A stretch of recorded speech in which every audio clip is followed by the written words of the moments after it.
In this video, I'm going to introduce the here to here command, and let me just jump right into how it works. It's a very intuitive command. So bar here to here, bar here to here, bar here to here, kill here to here, undo, fips here to here, fips here to here, skate, steal here to here, pit, undo. So this this command works by um, keeping track of the mouse position both at the time of first utterance and when the second here is uttered. And with those two timings, you can specify exactly what text you're trying to select, and then you can operate on that text according to the prefix that you provided. So when I say bar here to here, it knows to first select this line because I first said bar while the cursor was around here. It knew to stop the selection here because I started the second here in here to here when the cursor was around here. So you can actually see I'm going to do it again, and this time as soon as I say the second here, I'm just going to move my mouse way over here, and we'll see that it doesn't actually matter because it cares about the timing of when the first here starts. Bar here to here.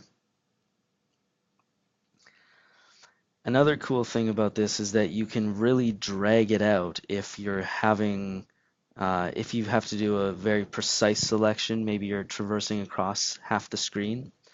So in this example, I'm going to text select from this parenthesis here up to, let's say, that F. So let's see how that works. Fips here to here. So you can really exaggerate that to draw it out and give you enough time to make exactly the selection that you're interested in. The second thing that I want to show you guys is a situation in using the current cursor position as an anchorage point. So in the previous example, we used two cursor position histories to define a text selection. However, you may already have the cursor at one of the extremes of your text selection already. And in that case, instead of using the here to here command, you can just use the to here command. So let me demonstrate what I mean by that. So let's say I already like this line and I just want to select down to this line, 22 down. So to do that, I can just say bar to here. So this is kind of nice because you only have to specify one of the anchor points with your mouse position, and that's just a lot less strenuous. The third sort of iteration of this command is just the here part. So let's say you're not making a text range selection, you're just trying to specify either a single character or a single line. Well, if that's the case, you can just look where you want and say kill here. And what that does is just delete that line. And then it removes, and then your cursor position is unaffected by that. Okay, so the last thing that I want to show you guys is how this framework is quite extensible so that you can easily sort of modify or add your own prefixes to this here to here command thing. So let's add a cite command to the here to here. So here's a list of all the command prefixes which are allowable. I'm going to add one for psych. Yes, yes, pit, capsit, sot, say psych. Scape, mortar, mortar.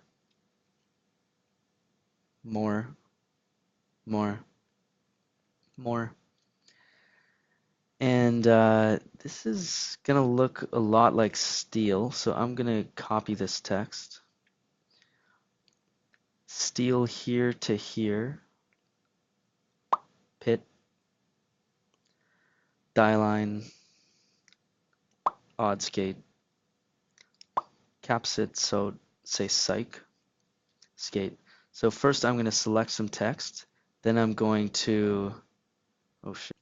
So really all I need to do to add this psych command is to append this, undo, air, pit, skate, write it. So I'm not sure why this happens, but whenever I start messing with the mouse module, I end up having to restart Talon when I make changes. So I'm just going to restart Talon now. Psych here to here.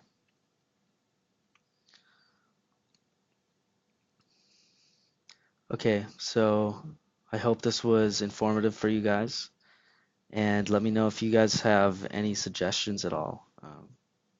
I think this is a really cool sort of approach to programming because you start to become sort of agnostic to the cursor position when you can just reference on the fly uh, all of these different types of text.